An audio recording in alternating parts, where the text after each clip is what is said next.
This is Get Uncomfortable, the podcast about race, politics, religion, and all the things we avoid talking about at holiday parties and in mixed company with me, Adam Smith. We're back with Shop Talk, an unscripted conversation that allows you to be the proverbial fly on the wall. From identity and race-based mass shootings to the midterm election, from Elon Musk using Twitter as a tool for misinformation to states striking down attacks on Roe v. Wade, 2022 was filled with topics that many find uncomfortable, yet are critical for our well-being. It seems like this new year will ring in with record numbers of folks being depressed and just plain exhausted due to the reality of same old, same old. Today, I'm joined by my producer, friend, and co-host of What the Finance podcast, Rachel Hanson. Rachel wears a lot of hats in her life. She is a spouse, mother, employee, entrepreneur, and elected official. The most important thing to Rachel is to use the privilege she has as a white, college-educated woman to lift minoritized people. Rachel Hanson, welcome. Happy New Year. Oh, thanks for having me, Adam. It's exciting to be here. Of course, nobody can see us except for each other, but in front of the microphone instead of my usual creeper role on the show of just turning off my camera, muting my microphone, and listening to the conversations that you are having with everybody else. Well, and I thought it would be really, really cool. I mean, we're recording on the first day of the Jordan year, 2023, right? You're a pro in the podcast world and do all of our production work, but you wear all of these different hats, as we said in the intro, to talk a little bit about reflecting on 2022, which, we were talking a little bit offline, was, I don't even know if we can kind of comprehend how messy it was, because we compare everything to 2020 and then to kind of look forward to 2023. One of the things that I think was really interesting was how I continue to talk about this concept of quiet quitting, right? Yeah. And for all us Gen Xers and boomers, I always say the millennials were right.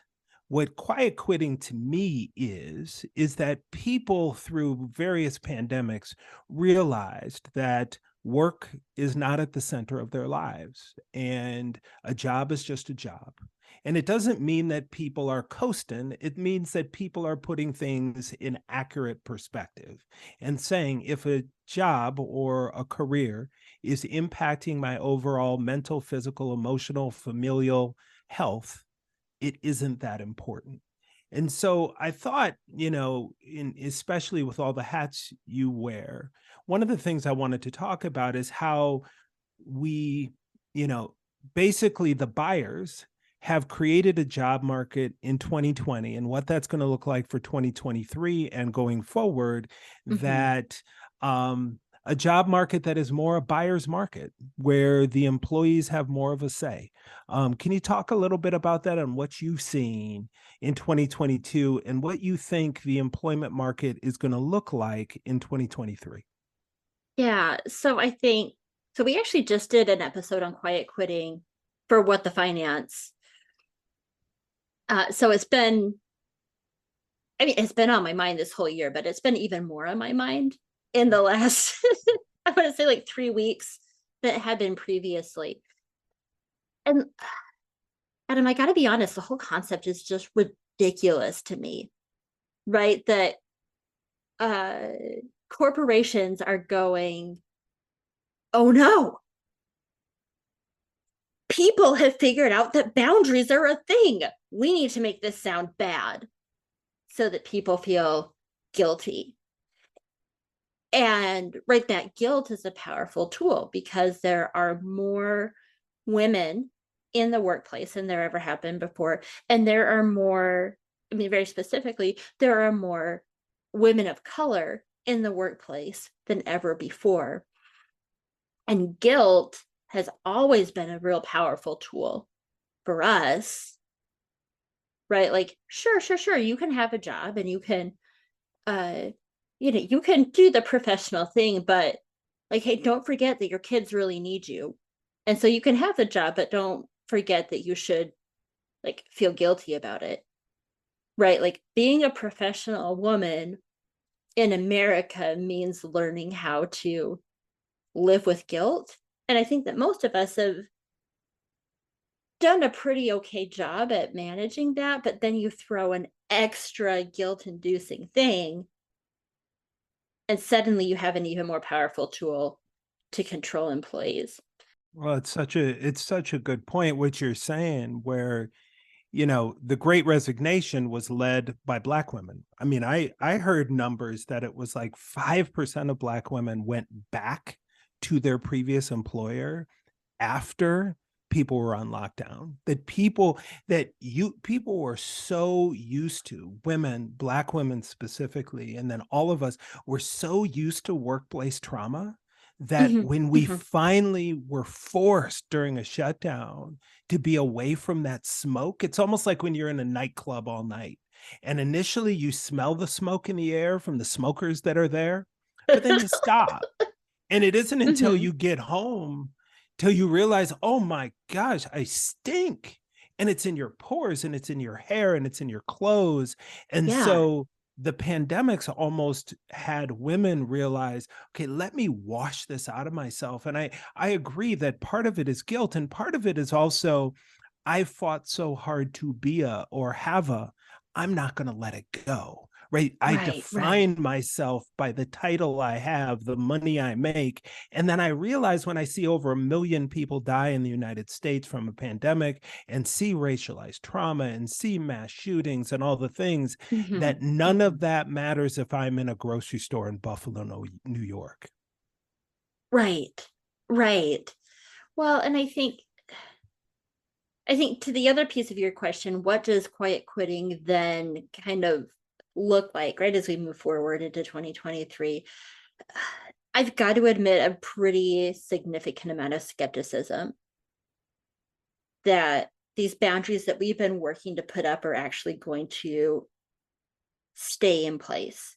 And I say this as somebody who uh, has spent now this last year also as a job seeker, right? That I am, as I'm going through and I'm asking for things like, I mean, even something that I would consider to be really basic right now, remote work in like a standard office setting. Oh, I don't know if we can actually offer that to you anymore, right? Like hearing a lot of that. And then a lot of, um, well, we don't know if we can actually pay you what you're worth. Okay, right. Like you do kind of get to a point where, like, yes, we all have jobs and we're all doing work because hopefully you find it to be fulfilling on some level, right? Like it's not your whole life, but it is part of your life. But ultimately, right, we're all working jobs where we make money for the money, right? Like, um, right, like a warm, glowy feeling is not going to pay your rent and put food on your table. But then, so then do you kind of, without you really even noticing it, right? Um, like a frog being boiled, do you then suddenly realize like, okay, well, uh, right, like unemployment is run out, we've got to pay the rent and kids have got to eat. So yeah, I guess I'll just take the job. Right? Like I'm skeptical. When I think that skepticism is real, because part of what we in America forget is the Huey Newton, Bobby Seale, that the power does rest with the people, right? We do have the power.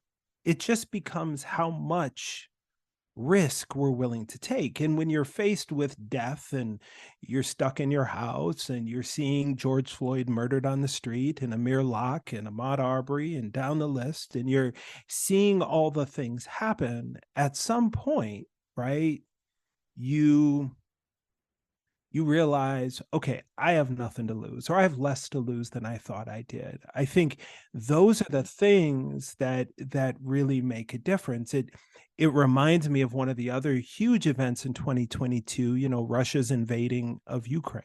And United States, I think to date, has sent, I don't know, $65 billion to Ukraine.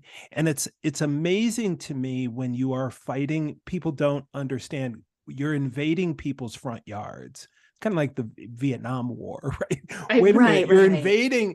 Okay, you're an invading force, but I'm fighting for my grocery store and like where my grandma lives. And so it's a different level of fight and concern that has happened in Russia or in Ukraine for the Ukrainians. And it was interesting seeing the Ukrainian president, Vladimir, what's it, Polinsky? Right? Volensky with a V, like V for Victor. Volensky. Yes. Yeah. Speaking to the joint session of Congress and talking about basically how the United States, how our investment in Ukraine is not charity, but it's an investment in the world's peace, right? Right. Along with investment that we want to make sure that we're only paying $2.50 a gallon for gas. What are your thoughts about, do you think Russia finally moves back in Ukraine in 2023? Do you think that they admit defeat? Do you think Putin does that? Or do you think that they just keep pressing and we keep supporting and dumping money in, and the Ukrainian people still continue to fight the way that they are, which is truly heroic? Right. Well, so and I'm no Russia expert, right? Like I would just say that like on the outset. But to my mind, well, first of all, we're going to keep helping because not only is it the right thing to do, we are also obliged by a treaty to help them in this type of a situation. And the United States is super awesome at honoring treaties for other people who look like us. So I'm just going to kind of leave that little nugget there. But I'm going to bring up TikTok, and I know that it's controversial, but there are a lot of Ukrainian creators that I follow on TikTok to get an actual sense of like boots on the ground. What are real people living in Ukraine saying about what's going on? And so from that, the sense that I am getting is that actual Russians, so they were never really down with the war to begin with, right? But Putin was smart and he just used people who were already in the army. He wasn't drafting anybody. But it turns out that the Ukrainians are doing a real kick-ass job of decimating Russian soldiers. And now a draft is happening in Russia. Russians are not happy about it. The Russians are not happy about it. So what I would expect, based on the limited knowledge that I have, is Putin isn't going to accept defeat. He's not just going to say, oh, right, like whatever that looks like, right? My bad, guys. I surrender. Have your country, have your democracy. It's going to be his own people that force him to surrender in this war that he has started. What do you say to the people, Rachel, here in the US, right? Because I get it. It's this delicate balance, right? Of, okay, like you said about the treaty thing and the democracy thing, I think it has a big deal to do with the oil thing, because the next country will be what, Myanmar, right? Who, I mean, you want to assemble the Soviet Union again, right? And that is scary to the United States in many, many, many different reasons. Not, what isn't lost on me is, this idea of the police of the world, right? When we have our own policing problem here in the United States, right? Right. Obviously. Right. So what do you say to the people that say, you know what, 64, I think it's almost 80 billion. That's real money. Right, It's not like right. canceling student debt where it isn't real money, right? Mhm. But um, you are essentially giving billions of dollars of the people's real money to this other country while people in our country are still starving, are still struggling in schools. We don't have health care for all. We have all of these issues within our own nation that we can be addressing as well. How do you think about that balance with yourself, especially as a mom and an elected official?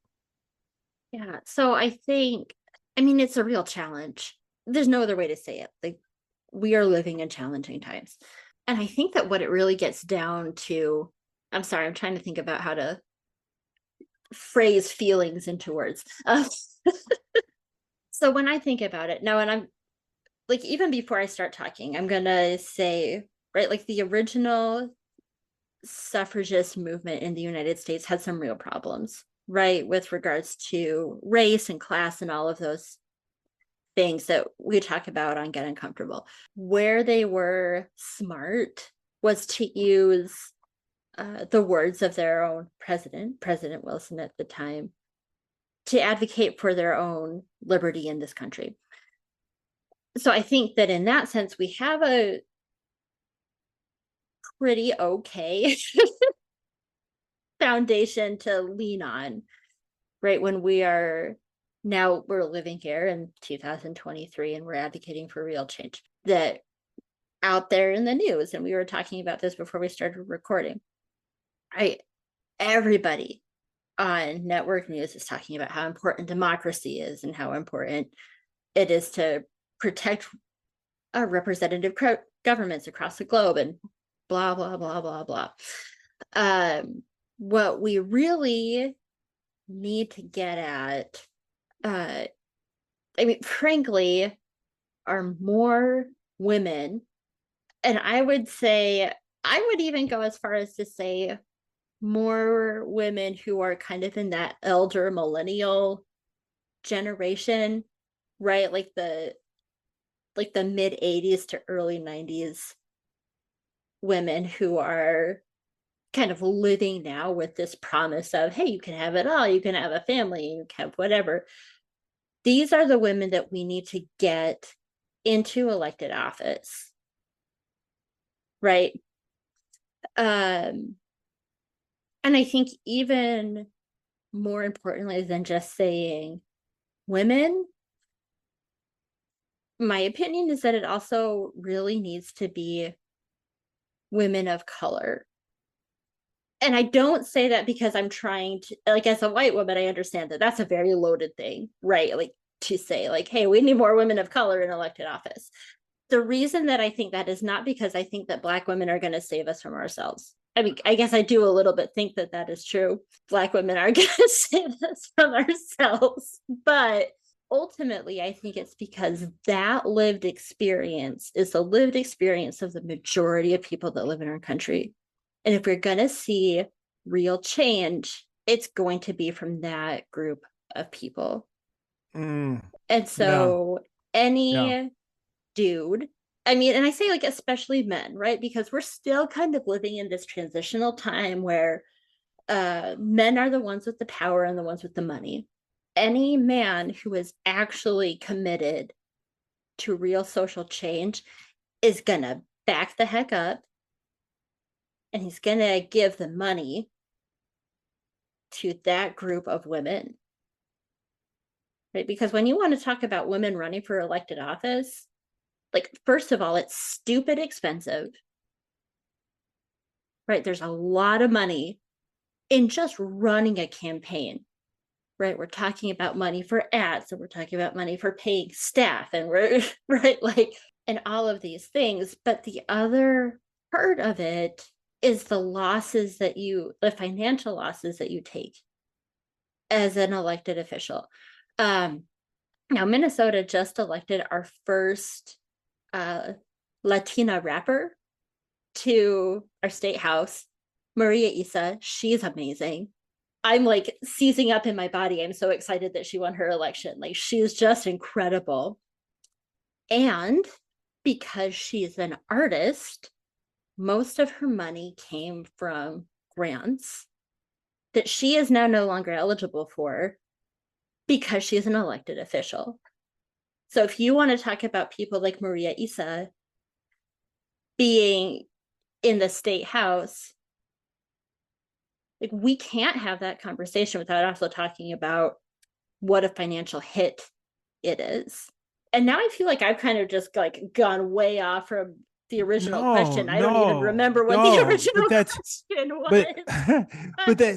It's so true that I think it's one of the things that we forget, right? We see elected official and we immediately think Washington and the Senate and the presidency, when the real work is happening at the local level. And it's one of the pieces that the National Republican Party, when Senator Obama became the president, figured out is, okay, we're just going to start packing city councils. We're going to start packing state houses. We're going to start packing school boards, right?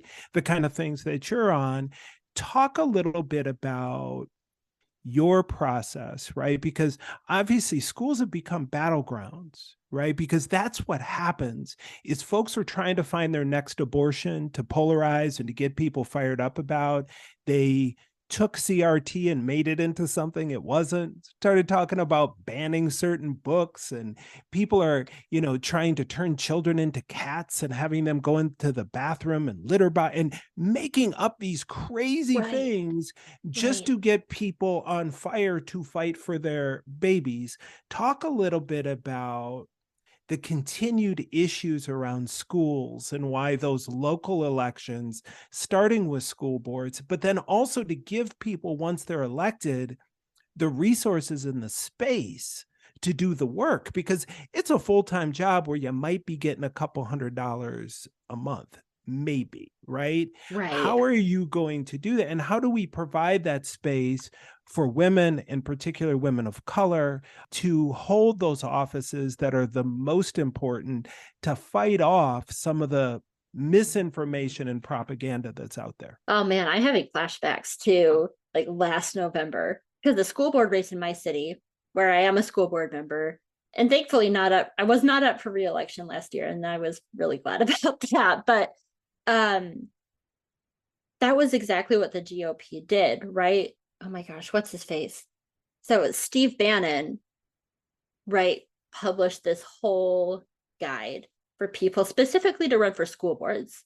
Because people got real riled up over mask mandates in schools. My community, as in really pretty much every single community across the country, right? We're talking about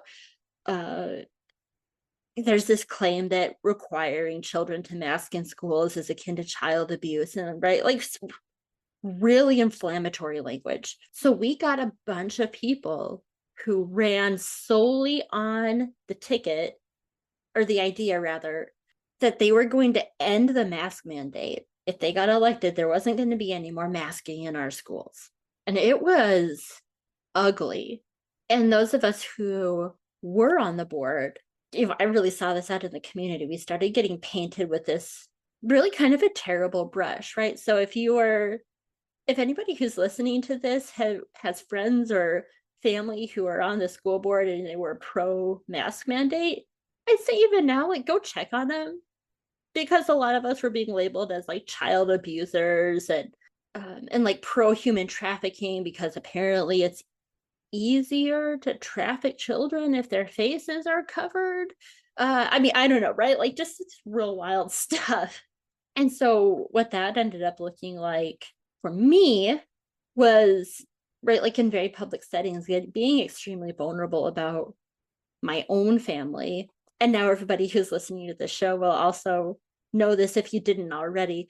But my son had some very small complications when he was born, and he was in intensive care.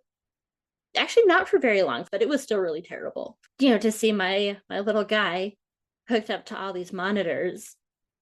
And so then I'm taking that, right, as an elected official, And I'm going, no person ever deserves to see their child in that kind of a setting. So I'm going to keep voting for a mask mandate, but talking in the community about, I'm not a child abuser and I'm not trying to make it easier for folks to traffic your children.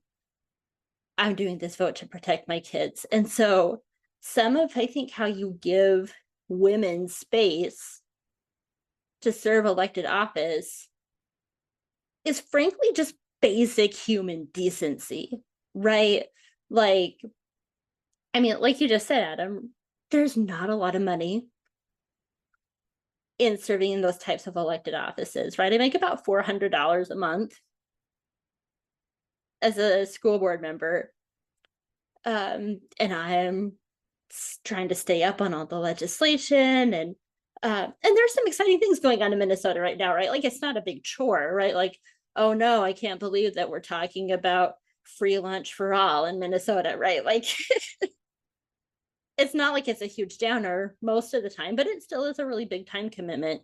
And so then for somebody to say, hey, you took on this time commitment to serve our community, you're obviously a child abuser. Like, no, do the basic human decency thing. And, you know, at worst, if you don't have anything nice to say, don't say anything at all. Well, and I think to your point, Rachel, one of the things that you're saying has led to, because what I'm hearing is, I think what has happened is we have masked our inability, just as we've talked about, to be uncomfortable with decency. That isn't decency. That's just avoidance, right? Right. Because you don't want to talk about certain, and that's how Bannon and others, there Yeah. wouldn't be a fire to light if there wasn't oxygen in the room. He knows that there's oxygen around these things because people don't deal with them. And then Right. immediately, Right. you and I, we sit and talk through, oh, mask, no mask. I get it. I know why. There's nothing to ignite with us. But with other people, because you're avoiding it, you're just tolerating each other. You're not Right. truly Right. getting in uncomfortable spaces to work through with it. One of the things that we were talking about off mic is how the midterms ended up so differently than the Republicans thought. And Mm-hmm. I Mm-hmm. honestly think what they thought publicly. They've always known that their ideals and values are in the minority. And the Right. more Right. and more more and more people that end up having children, this whole idea of the replacement theory, and it isn't just that you are being replaced, old white cisgendered wealthy man. It's that your ideals are being replaced. You Mm-hmm. could change Mm-hmm. your party to represent what the people want, Right. but the reality is they're choosing not to. And so what's happened is the more you turn people out to vote, that's the Mm-hmm. reason voter suppression is real, because Right. the Republican Party knows that the more people turn out, the less chance they have to win. It's the reason why they lost the Senate, because there's only 2 senators. You can get the House because you can have obscure views because you have a whole bunch of people in the House of Representatives. So Right. one of the things I wanted to ask you about was how you felt about the midterms, not just who was elected in seats, but then we had this wholehearted, whether it was in Kansas or Kentucky, rejection of measures to even make abortion even harder to access. I mean, Kentucky Yeah. put on the ballot to change the state constitution, and the same state who elected Daniel Cameron, right? The same state who elected Rand Paul, right? And oh my gosh, what's his name? The Grim Reaper, right? In Kentucky. Yeah. Uh Yeah. We're talking got about Mitch McConnell, Mitch right? McConnell and Rand Okay. Paul. The same state rejected a constitutional measure to outlaw abortion. The same people, right? Right. Like, oh no, no, no, no, no, no. We don't want people all up in. So that is how we're becoming even more and more this chance, right, to become a South Africa, an apartheid state, where you have this small, crazy views that some people have, like the kind of things you're talking about. Yeah. And then you have the majority of people who don't believe any of that, right? So reflect on that a little bit, those midterms in 2022, and what your hope is for 2023, because we're already having people starting to declare for the presidency in 24. That's going to Right. be kicking up this fall of, okay, we're going to start, we're going to start dealing with the primary elections around the candidates for the presidential election in 24. What are your thoughts about how that's looking going forward? Yeah. So I guess to your first question about how did I feel about the midterms, I guess for me it was a mixed bag, right? Like I felt really good about, right, like voter turnout was really good, and I was excited about the striking down of abortion bans in different states. But I think for me there still is a level of discouragement, right, with how things are turning out, because now kind of like looking forward, the excitement, or I guess excitement is not the right word, right? The energy that we saw around midterm elections this last year is something that I wish that we could have for all elections, right? Like it gets really discouraging to me to see people just constantly showing up for presidential elections, and that's all that they show up for. And I think, to jump in, Rachel, your first point about having more women of color, more women, more younger candidates that are women, people of color, queer folk, all of the things, right, running for office. I worked for an elected official. I never believe it's the voters' fault that they don't turn out. It's the candidate's fault. Like, Mm-hmm. why Mm-hmm. are you Mm-hmm. not getting? I mean, it's part of the effort that you and our colleague Nevada Little Wolf were a part of, right? A Right. whole effort to lift up candidates that create some buzz with people, because right now people are literally, because of voter suppression laws, they are risking loss of job, loss of life, loss of this, loss of that, to Oh go stand yeah. in line. Give me Yeah. somebody to stand in line for. Oh, 100%.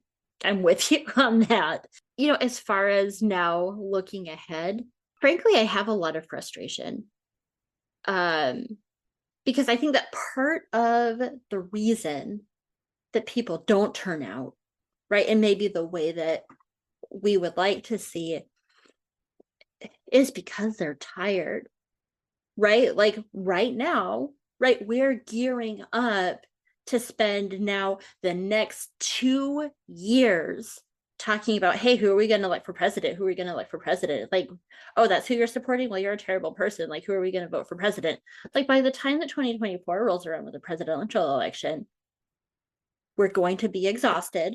We're going to be angry, and nobody's going to want to vote for anything. Like the fact that we are right now talking about, hey, who's going to get nominated for president in 2024?